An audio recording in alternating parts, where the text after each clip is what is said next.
Budget হয়েছে, বাজেটে দৃশ্যমান কোনো কাজ হয়। ফ্যাসিবাদের আমল থেকে আমরা আসলে দৃশ্যমান কোনো কাজ দেখি না। এখানে যারা নির্বাচিত এখানে প্রতিনিধি ছিল, আপনারা এই এলাকার জনগণ যারা আছে ওনারা সাক্ষী দিবে, এখানে শত শত লোক আছে, সবাই ভোগান্তির শিকার। বাজেট হয়েছে, বাজেটে দৃশ্যমান কোনো কাজ হয়। অবহেলিত, বঞ্চিত, নাগরিক সুবিধা বঞ্চিত প্রায় 15 থেকে 20 লক্ষ লোকের বসবাস এখানে।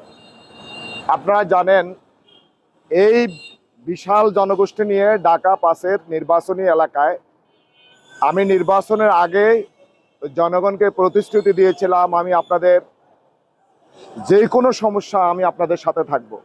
আমি এলাকার বাসিন্দা হিসাবে দেখছি, আমি যুগের পর যুগ এখানে জলাবদ্ধতা, এখানে নাগরিক সুবিধা বঞ্চিত, রাস্তাঘাট, পয় নিষ্কাশন সমস্যা। আমি ইতিমধ্যে এই বিষয়গুলো অ্যাড্রেস করে আমি মাননীয় পানি সম্পদ মন্ত্রী বরাবর ডিউ লেটার দিয়েছি এবং সিটি কর্পোরেশনকে একাধিক আমি লেটার দিয়েছি। বিশেষ করে আমাদের এই যে লেকগুলো, এই যে ক্যানেলগুলো মানে অলরেডি ভর্তি হয়ে গিয়েছে, পলি জমে এগুলো কিন্তু ভরাট হয়ে গিয়েছে। যেহেতু মাননীয় প্রধানমন্ত্রী আপনারা জানেন এখানে আপনার খাল খনন কর্মসূচি নিয়েছে, সেই খাল খনন কর্মসূচির আওতায় আমার ঢাকা 5-এর 14টি খাল যেন অনতিবিলম্বে এই খাল খনন কর্মসূচির আওতায় নিয়ে আসে।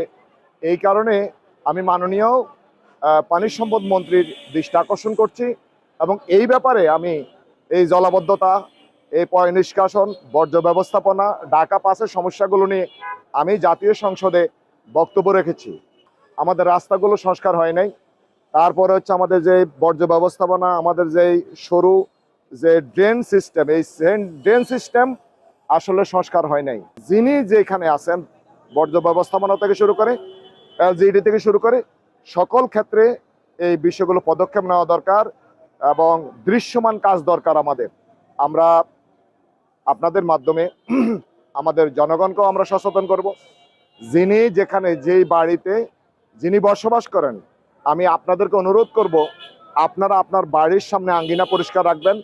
আপনার সামনে যে খাল থাকুক সেখানে আপনারা এখানে পলিথিন, অন্যান্য যেই উচ্ছিষ্ট এগুলো না ফেলবেন। তাহলে আমরা মনে করি এলাকাবাসী, ঢাকা নগরবাসী, এই ঢাকা আমাদের, একে আপনার পরিষ্কার পরিচ্ছন্ন রাখার দায়িত্ব হচ্ছে আমাদের।